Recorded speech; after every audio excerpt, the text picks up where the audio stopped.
देखो नेटवर्क की या नेटवर्किंग हम आपस में कंप्यूटर को कनेक्ट करने की आवश्यकता आपको उन तमाम ऑफिसों में लगेगी जहां पर एक से अधिक कंप्यूटर है। क्योंकि जब एक से अधिक कंप्यूटर होता है तो हार्डवेयर डिवाइस हमें साझा करना होता है। फॉर एग्जाम्पल के तौर पर हम ले लेते हैं प्रिंटर। आपने देखा होगा कि एक ऑफिस जहां पर 5-7 कंप्यूटर लगे हैं, 10 कंप्यूटर लगे हैं, उनके पास प्रिंटर ले दे करके एक ही होगा। अब 10 कंप्यूटर वाले चाहेंगे कि जब हम प्रिंट दें तो प्रिंटर उसी एक प्रिंटर का ही यूज करें। तो ऐसी स्थिति में हमें कंप्यूटर को आपस में शेयर कनेक्ट करके प्रिंटर शेयर करना पड़ेगा। जो जिस सर्वर पे प्रिंटर अटैच है वहां से जब हम प्रिंटर को शेयर कर देंगे तो किसी भी क्लाइंट से प्रिंटर दें वो प्रिंट निकल जाएगी। इसी प्रकार कई मामले होते हैं कि फाइल को शेयर करना, एक ही फाइल पर 10 अलग अलग यूजर काम करना चाहें या कर रहे हैं तो ऐसी स्थिति में उस फाइल को शेयर करना पड़ेगा।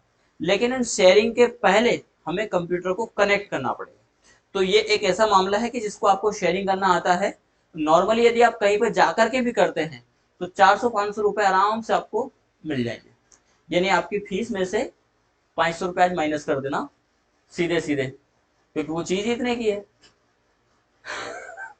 है ना। फिलहाल समझिएगा इसको काम से उपयोगी वर्किंग प्रोसीजर के आधार पर। सबसे पहले नेटवर्क करने के लिए, नेटवर्क कनेक्शन करने के लिए आपको नेटवर्क पर राइट क्लिक करना है और प्रॉपर्टीज पे जाना है। यहाँ पर प्रॉपर्टी विंडो ये ओपन होगी। इस प्रॉपर्टी विंडो में आपको चेंज एडाप्टर सेटिंग को क्लिक करना है। सॉरी, एडाप्टर में नहीं जाना है, ये तो कनेक्शन। एडाप्टर में देख लेना कि वाईफाई कनेक्ट है कि नहीं है, वाईफाई हो या इंटरनेट। यदि केबल से होगा तो यहाँ पर ये इस प्रकार का लोगो आएगा, यानी वाईफाई का ना करके यदि केबल से कनेक्ट होगा इस प्रकार का, यानी आपस में कंप्यूटर कनेक्ट होना चाहिए। साथ ही साथ नॉर्मली वो एक ही मॉडेम से कनेक्ट हो। यदि अलग अलग मैडम मॉडेम से होगा तो फिर हमें मॉडेम को भी आपस में कनेक्ट करना पड़ेगा दोनों को, तो वो थोड़ा सा लंबा प्रोसीजर हो जाएगा। यानी आपस में मॉडेम में जाकर के सेटिंग करनी पड़ेगी और उनको कनेक्ट करना पड़ेगा। पर फिलहाल एक ही मॉडेम से वो कनेक्ट होंगे तो डाटा शेयरिंग आसानी से हो जाएगी। तो ये तो हम देख लेंगे कि हाँ इसमें नेटवर्क इंटरनेट कनेक्ट है। इसके बाद आपको जाना है चेंज एडवांस शेयरिंग सेटिंग में। यहाँ पर पहला option turn on network discovery, इसको ऑन करना है। यदि ये ऑफ हो तो ऑन है, कोई दिक्कत ही नहीं है। दूसरा है turn on file and printer sharing, इसको भी ऑन करना है, जिससे फाइल और प्रिंटर दोनों शेयर होने लग जाएंगे। इसके बाद यहीं पर एरो पर ऑल नेटवर्क में जाइएगा और इसको कर दीजिएगा enable file sharing and device. ठीक है, तो ये तीन ऑप्शन अभी फिलहाल इसमें इनेबल ही है। यदि ये नहीं हो तो इसको चेक लगा करके सेव एंड चेंज को क्लिक कर देना फर्स्ट। ठीक है, इससे नेटवर्किंग ऑन हो जाएगा। इसके बाद हमें इस कंप्यूटर का नाम देखना है नेटवर्क में कि इसका नाम क्या है। तो कंप्यूटर का नाम देखने के लिए आप दिस पीसी पर राइट क्लिक करिएगा। इसके पहले हमने कहाँ क्लिक किया था, नेटवर्क पर, पहला स्टेप। ठीक है, चाहे तो आप उसको तुरंत नोट करते जाएं। फिर दूसरा स्टेप क्या है, दिस पीसी पर राइट क्लिक करके हम प्रॉपर्टीज पे गए। प्रॉपर्टीज पर एक ऑप्शन यहाँ पर मिलेगा, हो सकता है आपके सिस्टम में इधर आए, इसमें इधर आ रहा है सिस्टम प्रोटेक्शन, इसको क्लिक करिएगा। ठीक है, इस सिस्टम प्रोटेक्शन बार में यहाँ पर कंप्यूटर नेम आ रहा है, इस कंप्यूटर नेम में जाएंगे और यहाँ पर ये नेटवर्क आईडी को क्लिक करिएगा, सॉरी ये चेंज को क्लिक करिएगा। चेंज में कंप्यूटर का नाम दिखाई देगा। तो यदि नाम ऐसा है जो पढ़ने में आ रहा है, जैसे श्री नाम दे रखा है, तो बड़ा आसान है कि हम श्री याद रख सकते हैं। लेकिन इसका नाम दे रखा है डेस्कटॉप 112, कोई नाम यूनिक कोड आ रहा है जो बड़ा अटपटा है, तो या तो उसको लिखें, आप नोट कर लें, या फिर आप अपने हिसाब से जो याद रख सके वे नाम दे दें। बस वो नाम ऐसा होना चाहिए कि पहले से नेटवर्क में नहीं हो। जैसे इसका नाम श्री है तो दूसरे कंप्यूटर का नाम श्री नहीं हो सकता, तो उसका नाम श्री 2 होना चाहिए। ठीक है, तो यदि आप नाम देंगे तो क्या होगा, सिस्टम रिस्टार्ट होगा एक बार, क्योंकि नेटवर्क में अपना नाम वो रिप्रेजेंट करेगा। ठीक है, तो ये नाम पढ़ने में आ रहा है फिर नाम नहीं देना आप लोगों को, नहीं तो नाम जैसे दिया और ओके किया तो सिस्टम स्वतः ही रिस्टार्ट पर चला जाएगा। अभी हम इसको कैंसिल कर रहे हैं, तो नाम देख लिया हमने। अब इस नाम से नेटवर्क में इस सिस्टम की पहचान होगी।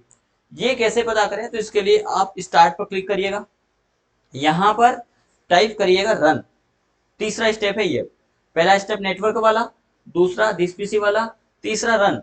इस रन पर एंटर करिएगा और इस रन टाइप रन विंडो पर बैकस्लैश और सिस्टम का नाम, यदि कोई बाहर का सिस्टम है तो उसका नाम डाल देंगे। अभी हम इसी सिस्टम को देख रहे हैं, जिसका नाम दिया हमने बैकस्लैश डबल ब्लैकस्लैश देन सिस्टम का नाम, एंटर करेंगे तो इस सिस्टम के द्वारा जो शेयर है वो फोल्डर यहाँ पे आ जाएंगे। ये वो फोल्डर हैं जो अन्य नेटवर्क में भी खुलेंगे, यानी अन्य सिस्टम पे भी खुल जाएंगे, बाकी नहीं खुलेंगे। जिसको आपने शेयर किया वही यहाँ पर खुलेगा। यदि हम किसी फाइल को अब यहाँ शेयर करना चाहें, फोल्डर, फाइल नहीं फोल्डर बोलेंगे, फोल्डर को शेयर करेंगे तो फाइल उसके अंदर रहती है, तो फाइल ऑटोमेटिक शेयर हो जाएगी। तो हमें एक फोल्डर को शेयर करना है, और फोल्डर ASD तो शेयर है, देखो ये ASD नाम का आ रहा है, लेकिन हम MP3 को कर देते हैं। ठीक, तो फोल्डर को कैसे शेयर करें, इसके लिए आप इसी फोल्डर पर राइट क्लिक करिएगा और प्रॉपर्टीज पर जाइएगा। ठीक है, प्रॉपर्टी पर आपको एक ऑप्शन मिलेगा शेयरिंग का, इस शेयरिंग को क्लिक करिएगा, यहां पर शेयर को क्लिक करना है। शेयर में जाकर के यहाँ एरो दिखाई दे रहा है, इस एरो में आप इसको सिलेक्ट कर लेना एवरीवन, यानी हम इस फोल्डर को नेटवर्क में सभी के लिए शेयर करना चाह रहे हैं।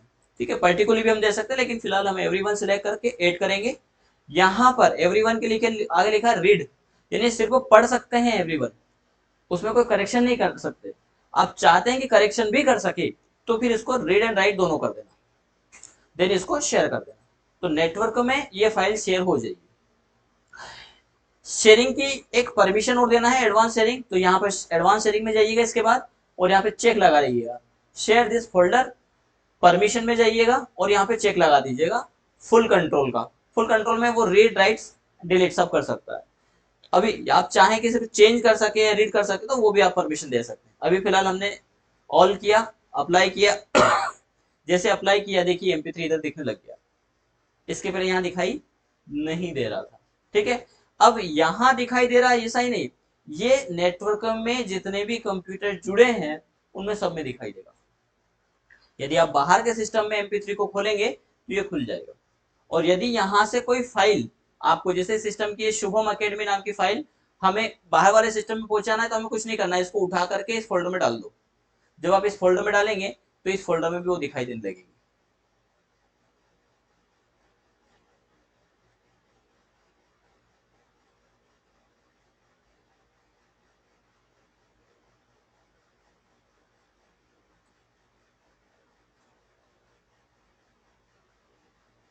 कर्सर मूव नहीं कर रहा, ये देखो शुभम अकेडमी।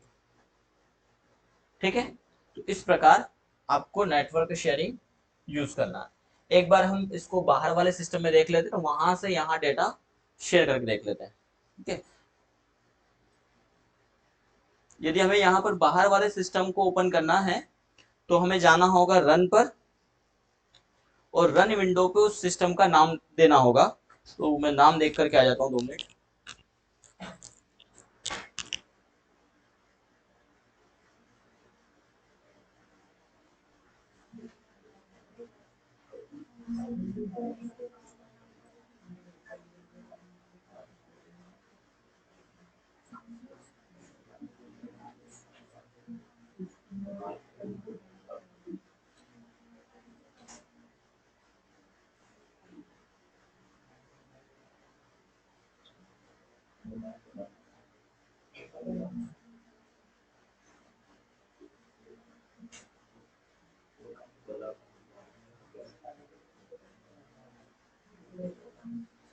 देखो उस सिस्टम का नाम है डबल स्लैश फिर डेस्कटॉप, ऐसा अटपटा है, यानी ये बाय डिफॉल्ट है डेस्कटॉप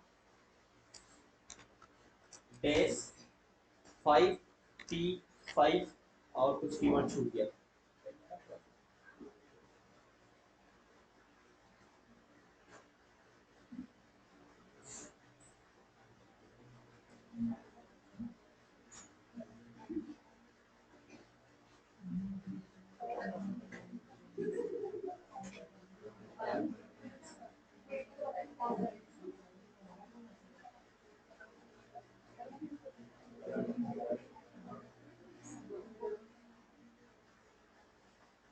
इसके बाद है इसमें RJ41। अब देखो इतना बड़ा नाम याद रखना कठिन होता है, तो ज्यादा अच्छा है कि उसका नाम हम ऐसा देते हैं, जैसे लेब का सिस्टम तुमने नाम दे दिया लेब, ऐसा हम कर सकते हैं। फिलहाल हम इसको देखते हैं नेटवर्क में ये ओपन हो रहा है क्या। हाँ, नेटवर्क में जुड़ा हुआ है, लेकिन इसमें परमिशन है, तो परमिशन वहां से जनरेट नहीं की गई है, इसको हमें वहां से हटाना पड़ेगा। इसमें पासवर्ड का ऑप्शन है, पासवर्ड हमें हटाना पड़ेगा, तब जाकर